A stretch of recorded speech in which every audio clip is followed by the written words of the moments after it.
Good afternoon everyone. Accountancy में हमने अभी तक जितना किए हैं सम, जितना कोर्स किया है उसके आप लोगों ने मुझे पिक्स नहीं भेजे हैं, तो आप लोग उसके सम कीजिए और मुझे उसके फ़ोटोज़ भेजिए ताकि मैं जान पाऊँ कि आप लोग कितना अभी घर पर कार्य कर रहे हैं। तो अब मैं जो कल कैश बुक बताई थी आपको, सिंपल कैश बुक का एक सम भी करवाया था, वो उसके आधार पर आपने डबल कॉलम कैश बुक को के सम किए होंगे। मैंने कल उसका एग्जाम्पल भी आपको बताया था। जो डबल कॉलम कैश बुक है उसमें सिर्फ एक कॉलम और बढ़ेगा जो कि अमाउंट का कॉलम, डिस्काउंट का कॉलम रहेगा। डिस्काउंट का जो कॉलम होता है उसमें हमें वह राशि लिखनी है जो कि हम डिस्काउंट दे रहे हैं या हमें प्राप्त हो रहा है। इस फॉर्मेट को कल मैंने आप लोगों को बहुत अच्छे से समझाया था और इसके आधार पर ही एक एग्जाम्पल भी आपको कल बताया गया था जो कि डबल कॉलम कैश बुक का था। तो डबल कॉलम कैश बुक के सिर्फ पीछे के 2 सम बाकी थे जो मैंने आपको कहा था कि आप करेंगे उन्हें। तो ये दोनों सवाल आपने अभी तक मुझे सेंड नहीं किए हैं, इसलिए आप इन सवालों को करें और मुझे भेजिए। इसका जो 27 नंबर का सम है या क्वेश्चन है वो आपको मैं बता देती हूँ, और इसका फर्स्ट सम तो बहुत ही इजी है, इसे आप करेंगे। जो इसका नेक्स्ट क्वेश्चन है 27 नंबर का, इसमें जो डिस्काउंट की अमाउंट है उसे निकाल करके बताया गया है। इसकी जो हिंट दी हुई है वो आप देखेंगे। इसका पहले हम ट्रांजैक्शन देखते हैं। Enter the following transaction in the double column cash book. तो डबल कॉलम कैश बुक हमें प्रिपेयर करनी है। उसमें सबसे पहले कैश बैलेंस दिया हुआ है, कैश इन हैंड, मार्च 1, 2017 को। तो इस बैलेंस को हमें एज इट इज सिर्फ कैश बुक में लिखना है।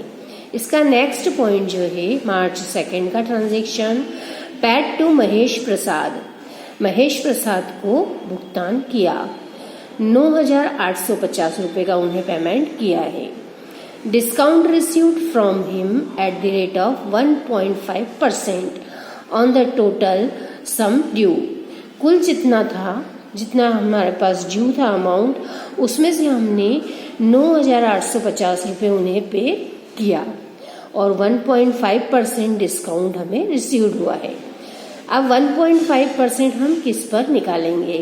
तो इस क्वेश्चन के आंसर में आप देखेंगे कि 9,850 रुपये यदि हमने पे किया है तो उसका 1.5 जो होगा वो 10,000 का निकलेगा।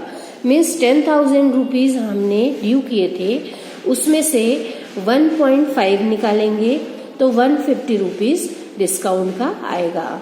यह अज्यूम करके निकाला गया है, मतलब यदि हम 100 मान करके करेंगे और उसका 100 रुपये कुल वैल्यू मानेंगे और उसका 9.8 रुपीज़ अगर हम देखेंगे कि 98 रुपीज़ रिसीव्ड हुआ है, 98.5 रुपीज़, तो डिस्काउंट कितना होगा? तो इस तरह से 1.5 निकलेगा, जो यहाँ हिंट के रूप में या नोट के रूप में आपको कैलकुलेट करके भी समझाया गया है। तो इस तरह से 100 रुपये एज्यूम करके जब हमने निकाला तो 98.5 आया, और उसी तरह यदि 10,000 होंगे तो 9,850 रुपीज़ को हमने 150 से निकाला है डिस्काउंट की अमाउंट को। तो इस तरह से इसकी कैलकुलेशन को आप अच्छे से यहाँ समझेंगे। इसे चूकी लगाकर जो हम सम करते हैं मैथ्स के सम, उस तरह भी किया जा सकता है। तो इसमें जो 150 रुपीज़ हमने डिस्काउंट कैलकुलेशन किया है, सिर्फ यही एक नया पॉइंट है। इसके अलावा इसमें जितने भी पॉइंट्स हैं वो सारे पॉइंट आपको इजीली आ जाएंगे।